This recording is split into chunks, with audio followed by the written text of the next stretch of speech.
मृत्युञ्जयाय रुद्राय नीलकण्ठाय शम्भवे सर्वोपद्रवनाशाय महादेवाय ते नमः।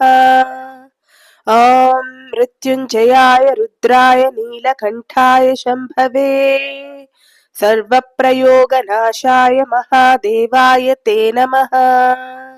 ॐ मृत्युञ्जयाय रुद्राय नीलकण्ठाय शम्भवे सर्वतक्षकनाशाय महादेवाय ते नमः। ॐ मृत्युञ्जयाय रुद्राय नीलकण्ठाय शम्भवे सर्वप्रलयनाशाय महादेवाय ते नमः। ॐ मृत्युञ्जयाय रुद्राय नीलकण्ठाय शम्भवे अमृतेशाय रुद्राय महादेवाय ते नमः. Chanting these shlokas gives same benefit of Rudrabhishek.